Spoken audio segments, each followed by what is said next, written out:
students is that what most people want in relationships is actually what I call spiritual intimacy. I learned this mostly from the female clients and female students I had, that they were craving this. And then I found out that secretly the men are craving it also. And so in my opinion, everybody wants to have spiritual intimacy in their relationship, or else the relationship is very dry and very boring and not fulfilling. So what actually is spiritual intimacy? Well, in my opinion, we are together in a holy relationship for the evolution of our souls. We should all be striving for holy relationships. And a holy relationship is when two people come together who know that they're together to help each other evolve. And they're together for the evolution of their souls, and they're helping each other evolve and helping each other ascend. And they do this by learning to process their egos, by learning to process their negativity, by learning to process, I mean become aware of it and release it. And of course we use rebirthing and liberation breathing for that purpose, is to release anything that's in the way of us evolving.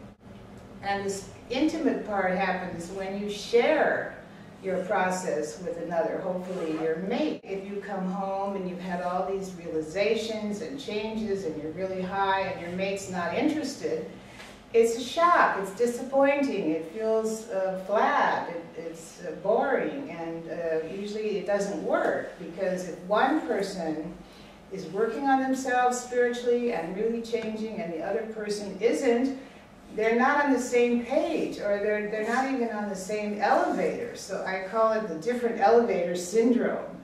Let's say one person is really going for it with breath work, and they're improving, and they're changing, and they're moving, and their mate is not, then how can they progress together and they really get on different vibrational frequencies, and it doesn't work. So spiritual intimacy is where you have your equal, you're both working on yourselves, and you're sharing your process. And this is very intimate, and breath work is very intimate. And people like that feeling. It makes you feel alive. It makes you feel really good. So the new paradigm, in my opinion, is the holy relationship. But first we have to look at what's the unholy relationship. The unholy relationship is where you think you're not complete by yourself, and you need to find somebody else to complete you. So you look for somebody who has what you don't think you have, then you pull them into a relationship, you rip them off, and then you leave, or vice versa. That's called the unholy relationship.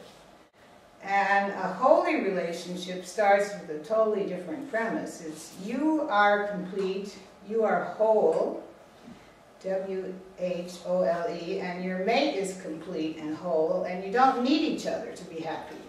Like, I'm happy all by myself, my mate is happy all by himself, he feels complete, I feel complete. We don't use each other. We come together to share the light and serve the world. Now that's what the Course calls a holy relationship, and it's naturally very intimate spiritually.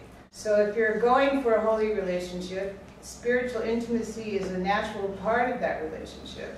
And it's a wonderful thing. It keeps the relationship vibrant. Relationships shouldn't be static, stuck, or stay the same. Now there's some people who say, I don't want to rock the boat, I want you to stay the same your whole life. That's crazy. That's not a relationship. A relationship is about movement, growth, and that's the exciting part about it. So there's no control in this kind of relationship. The intimacy has to do with the sharing, and when a client goes to a breath worker or a rebirther or a liberation breather, that relationship is very intimate because they're discussing very intimate things and they're breathing out parts of the subconscious, and it's very liberating. So they have a very intimate relationship with their breath worker. And they get used to that, and they like that. And so they want that in their personal relationships. And I'm finding that people aren't willing to tolerate relationships that aren't spiritually intimate anymore. They aren't willing to tolerate anger and guilt and fear, and those things are having to be left behind in this new energy. So to me, spiritual intimacy is something everybody wants and everybody should be striving for, and everybody can have it. It's not hard.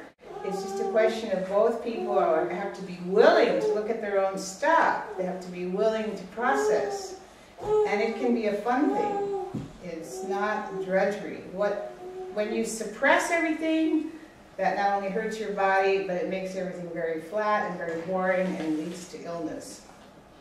When you fight everything out, then it's very destructive. But when you're sharing your process and each person is looking within himself and taking responsibility for his own case, then the relationship can flower. And it can be very, very intimate. Now, some people have a fear of intimacy because they're afraid of being exposed.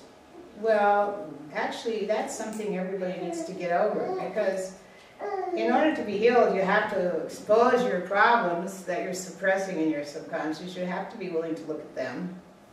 And you get to the point where you actually like revealing it and getting it out. If you keep it hidden, then you're going to suffer. So my idea of spiritual intimacy is that, and it's an exciting concept, and I found that most people, that's what they really want. And that's more important to them than money. It's more important to them than a beautiful house. It's more important to them than having material things. That's what I've found. That's really what people want, and I'm here to help them get it. Thank you.